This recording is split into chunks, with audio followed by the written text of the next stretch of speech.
زیشان او د هغه د ملګرو ډېره مننه کومه چې مونږ یې راوغوښتو. د زیشان مقصد او مطلب دا دی چې هغه د خپل قوم، د خپل ولس، د دې خپلې خاورې، د خپلې ژبې د دې دپاره څه خدمت وکړي. په دغه حواله باندې تاسو وخت په وخت وینئ چې په یوټیوب باندې او په مختلفو چینلز باندې تاسو وینئ چې د دې دپاره کار کېږي. د مخکې نه ډېر زیات، ډېر په ښکلې طریقه باندې کار روان دی او ډېر په زور شور کې هر یو سړی لګیا دی د خپل وس مطابق په دغه تله کې د خپل وس مطابق خپل چنده یا مطلب د هغې هغه څه چې دي هغه پکې ورچي، خپل وس دس کوي. په دغه حواله سره زمونږ زیشان ملګری چې هغه د غني ډیری د للمې سره تعلق ساتي، یو ډېر قابل او یو ډېر زبردست انسان دی او د ده یو سټرګل دی، یو کوشش دی چې زه د پښتو دپاره، د دې پښتنو دپاره، د دې خپلې خاورې، د خپلې ژبې دپاره څه وکړمه. دوی یو چینل شروع کړی چې د هغه چینل نوم دی د ملکنډ ستوري. د ملکنډ ستوري په نوم باندې دوی دا د پښتو د چینل یعنې شروعات کوي. په دغه حواله سره زه خواست کوم خپلو پښتنو ملګرو، شاعرانو، ادیبانو، لیکوالانو او دغه شانتې په پښتو مینو ملګرو ته چې هغوی په دې کې، په دې چینل کې د دوی سره د دې په پرمختګ کې خپلې مرستې شاملې کړي، ځکه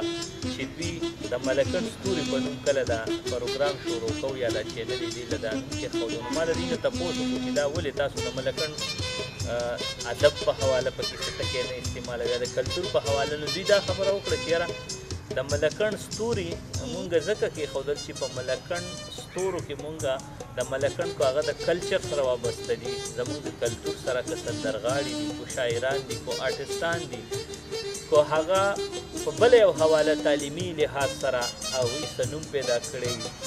چې هغه د دې خاورې سره د ملکنډ د دې زرخیزې سیمې سره تعلق ساتي. نو مونږ غواړو چې دغه خلک د چینل په وساطت سره د هغوی موجودګي وشي او د هغوی چې دی نو مخکې د خلکو سره تعارف وشي، پېژندګلوي وشي. نو په دغه حواله باندې دوی دا نوم ځکه ایښی د ملکنډ ستوري چې په دې کې به د هرې شعبې او د هر مکتبې فکر سړی چې دی نو هغه په دې کې شاملېږي او دوی په وخت په وخت باندې د هغوی نه ویډیو کوي، هغوی نه به پروګرامونه کوي. نو مونږ زیشان له په دې باندې دلته د راتلو وجه دا ده چې مونږ زیشان له په دې باندې ډاډګیرنه ورکوو چې دا تا ډېر ښه کار شروع کړی دی، په شرط د دې چې د دې معیار وساتلی شي، د دې د تعداد خیال ونه ساتلی شي چې ډېرې ویډیوز دې وکړی شي، بلکې د دې د معیار خیال دې وساتلی شي چې په هفته کې په 2 هفتې پس یوه ویډیو کېږي، خو چې هغه معیاري او د خلکو د ادب او د معاشرې د اصلاح دپاره او په دغه د زمونږ د کوم کلتور دی د هغې وده پرمختګ پې کېږي. نو دغه شانتې پروګرامونه پکار دي. چونکې زه دوی راغوښتی یم، نو څه خو به ویم، شاعر یم، نو ما ته خو د دغه یو شعر را یادېږي د ډاکټر اسرار صاحب. ډاکټر اسرار صاحب وایي چې که بیا ژوندی شومه کامیاب به یم، که بیا ژوندی شومه کامیاب به یم، وړومبی ژوندونو تجربه مې نه وه. نو د زیشان وړومبی ترتیب دی، وړومبی چینل دی، وړومبی قدم یې ایښی په دې کې، لهذا په دې کې به ډېرې نیمګړتیاګانې هم راځي، خو تاسو به هغه د دوی اګنور کوئ او بلکې دوی له به تاسو ډاډګیرنه ورکوئ. دوی ته به وخت په وخت د خپلو کمو هغه کمي چې تاسو محسوسوئ د هغې یادګیرنه به دوی ته کوئ او دوی ته به یې مخې ته ږدئ چې د دوی دا چینل مخ په وړاندې لاړ شي، ځکه چې هغه خلک وایي تماشګیر د نښې میانځ وي. نو کوم خلک چې دا پروګرام ګوري د دوی، نو هغوی به خامخا چې کمې کمزورۍ دي، کمې کمۍ دي، هغه به محسوسوي. لهذا دا به د پښتو دپاره، دا به د پښتو د ودې دپاره، د دوی د دې چینل دپاره، د دوی د دې حوصلې دپاره، دا به د دوی دپاره یوه ډاډګیرنه وي. زه به یو غزل تاسو ته ووایم زیشان صاحب چې د منګرو زلفو پټال به مې جوته خوړله، د منګرو زلفو پټال به مې جوته خوړله، د خپلې پوهې باوجود به مې دوکه خوړله، د منګرو زلفو پټال به مې جوته خوړله، د خپلې پوهې باوجود به مې دوکه خوړله. څوک مې د خپلې بېوسۍ نه خبر کړي نه دي، څوک مې د خپلې بېوسۍ نه خبر کړي نه دي، د وخت د هرې پیښې سخته مې په زړه خوړله څوک مې د خپلې بېوسۍ نه خبر کړي نه دي د وخت د هرې پیښې سخته مې په زړه خوړله او په محبت کې اوس د هغه لیونتوبه تیر شو په محبت کې اوس د هغه لیونتوبه تیر شو چې په وړه وړه خبره به مې شپه خوړله په محبت کې اوس د هغه لیونتوبه تیر شو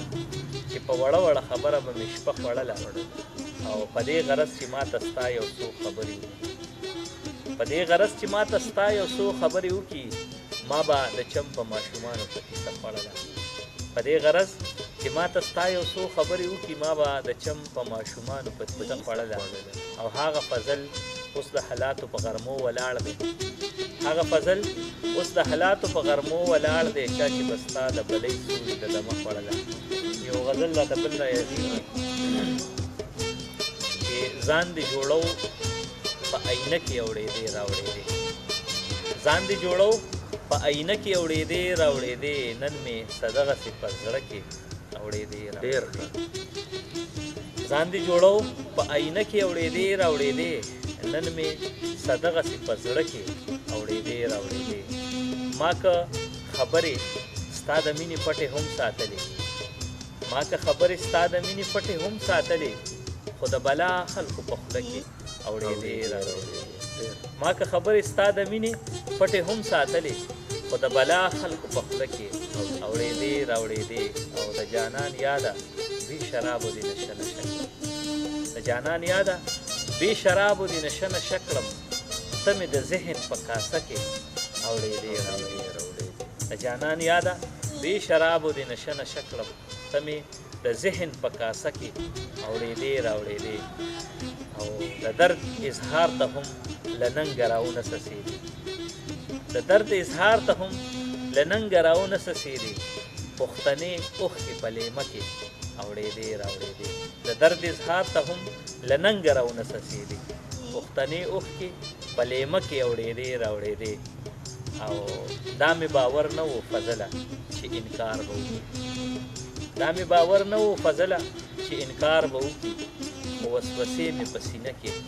اورېدې راوړېدې ډېر ښه فضل ځان دې جوړو په آینه کې اورېدې راوړېدې نن مې څه دغسې په زړه کې اورېدې راوړېدې ډېره